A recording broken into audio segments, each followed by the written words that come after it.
1, 2, 3, 4. I got thoughts running through my head. I got thoughts, can't you see? I got thoughts, the books I read. I got thoughts, won't you listen to me?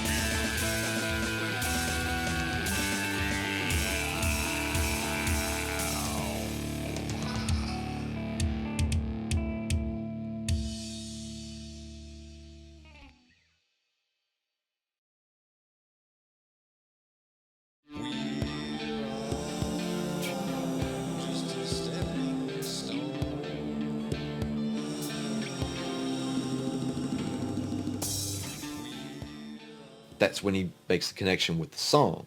So he goes and visits George in a rainy night at the jail. And George doesn't seem to be there anymore because as we start talking to George, you start to realize it's not the same guy. And this is one of those situations where if you're in a TV show, the actor can again kind of sink his teeth into something where his mannerisms and his speech will clearly show that, yeah, you may be talking to George's body, but this ain't the same guy. This is the other George. And so as George and Jack start to talk, Jack realizes that this is not the same guy. This is not George. Am I speaking to George now? Baxter's eyes fell from the ceiling to lock with Jack's again. Now you're starting to see it. You can call me Bob. It's not my name, but it's not his name either. Now, if you're a fan of Twin Peaks, like I was, this is, I'll go ahead and say, it's a blatant homage to the character Bob from Twin Peaks, the killer character from Bob, who was a spirit that wandered in and out of people's bodies, and ended up, spoiler alert for if you haven't seen the original Twin Peaks, he ended up in Laura Palmer's dad's body and then killed Laura Palmer. I'm basically just fanboying, making a nod to Twin Peaks and David Lynch on this. But this is where, in the episode, I made the conscious decision to, draw back the supernatural to really low levels. Well, this is where you start to see it. This is its main manifestation of the supernatural.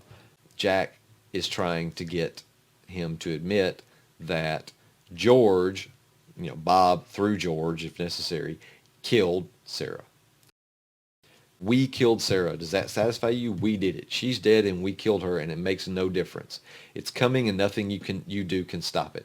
You are a breath trying to extinguish the sun. The sleeper will return and we will all fall before him. It rises. You have seen it. You have been there.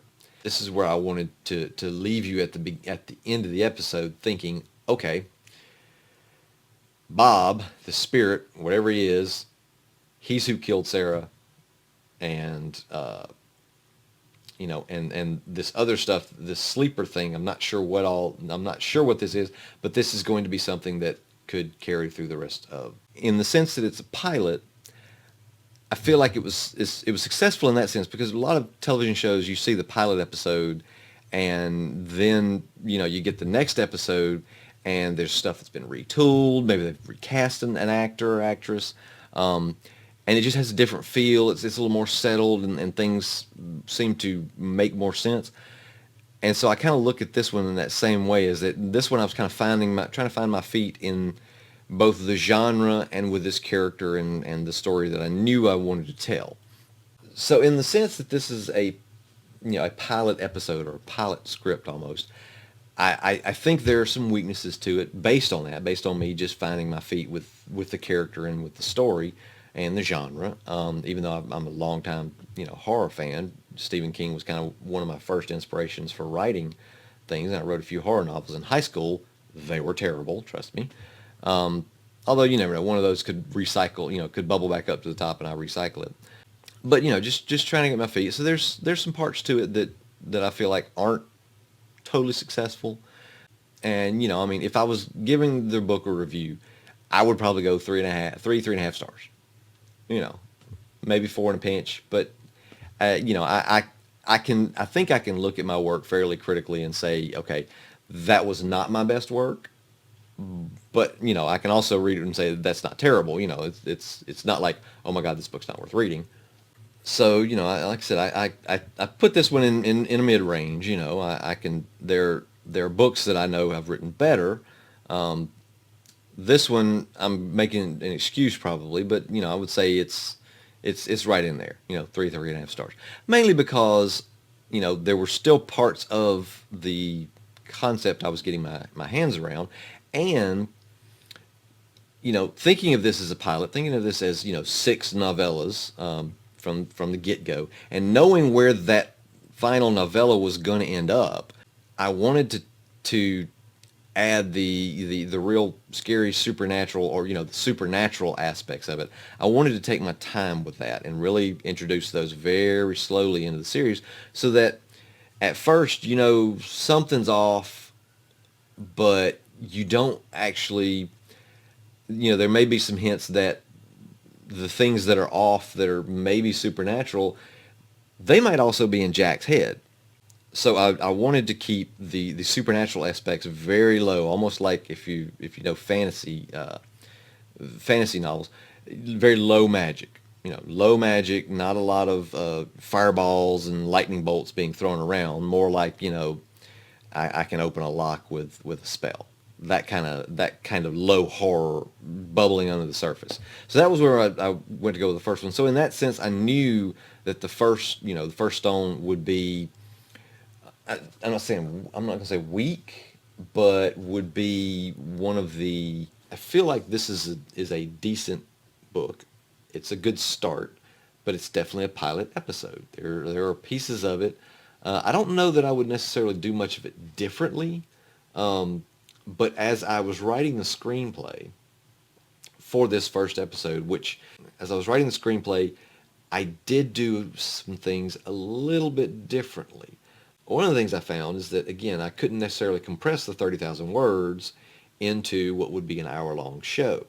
So I decided to make this first stone, the first screenplay, would actually be 2 episodes. With that in mind, I would need to structure it somewhat differently, so that at the end of the first episode, you're given something of a teaser, to make you not only go through the episode, but to go to the next episode and to carry on that theme. And as I'm writing it, I was thinking of shows like Burn Notice and sort of Game of Thrones, but shows like that. One of the things I always liked about the USA shows like Burn Notice, they structured their episodes so that the season, which had, I think, maybe 10, 13 episodes, something like that, had an overarching story. And usually at the beginning and the end of each episode, you would get little pieces that would kind of advance that story. But then the rest of the episode, most of that 30 minutes in there was about a complete story that may have had a little bit to do with the main overarching story of that season, but for the most part was self-contained. And so I wanted to kind of take that same structure for both the novels and when I did the screenplay, use that same structure. So in that sense, I had to come back in the screenplay and add a bumper at the end and a bumper at the beginning that that was that overarching plot that pushed it forward, and yet still gave you kind of a cliffhanger to kind of pull you in and say, okay, I got to go see the next episode, so that if you're binging it, if this ever gets made into a show and is actually on something like Netflix or Amazon Prime, where all the episodes are available at once, you're going to want to binge through it. And I'm going to give a little spoiler here, so if you haven't read the whole series, this may be a little bit of maybe a little bit ahead of you. But in the screenplay, I showed you in the beginning Jack and his wife stopping and getting gas, and a character that we are introduced to later in the episode in the first stone was there. I won't tell you what character it was, because if you haven't read the books, then that's too much of a spoiler.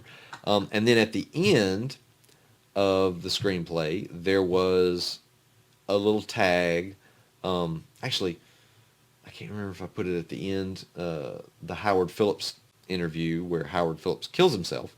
I think I put that at the end, or at the beginning, one of the two.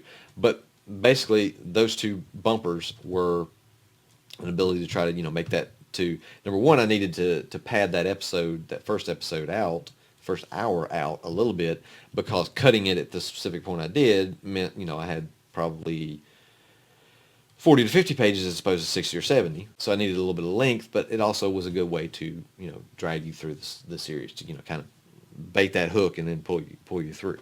That's First Stone. I hope you've enjoyed this. I don't know, because I've been talking for a while. My throat's kind of getting a little dry.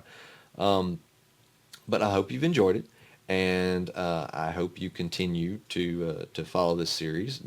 Subscribe to the channel there, and I hope you've read the books or are reading the books, and I hope you're enjoying them. If you would like to comment on anything I've said or anything in the books, comment form. Where's it? Comment form down there. Drop me a line. Tell me you hate them. Tell me you love them. Tell me you agree with me. You don't agree with me. Let's have a discussion. If there's something that comes up in the comments that I think is worth discussing, I may do a video just on that. And just as a promo, by the time this one comes out, all 6 episodes of the series will be available on ebook, audiobook. And if you're one of those that likes the compilations, I have compilations of the entire series in ebook, and I've also have compilations of the first 3 and the last 3 episodes, ebook and paperback. And then there's a paperback of all 6 of them. And there may be, I'm not sure yet. I'm still working through this. There may be a hardback. Don't know. Never done a hardback before. But, I kind of always wanted to, because people love hardbacks. People want hardback signed. Audiobooks of the first 4 novellas are available on audible.com. If you have an Audible subscription, you can, listen, you can pay, monthly and listen to anything you want, so you can get those. Or if you just want to buy the audiobooks, separately, you can do that. And those 4 were narrated by Stephen Rausch, really good voice artist. At some point, not right now, but at some point I'll probably have the 5th and 6th episode available on audiobook as well. Still not sure if it'll be me reading it or if it'll be him or someone else. We'll have to see. The audiobooks haven't sold. They've sold okay, the Cyberpunk stuff, but the Stepping Stone stuff hasn't sold all that well. So, getting somebody else to do the narration is it may not be worth their time. Hope you look forward to the next one when we talk about the 2nd episode in the series, The Metal Black. The Metal Black.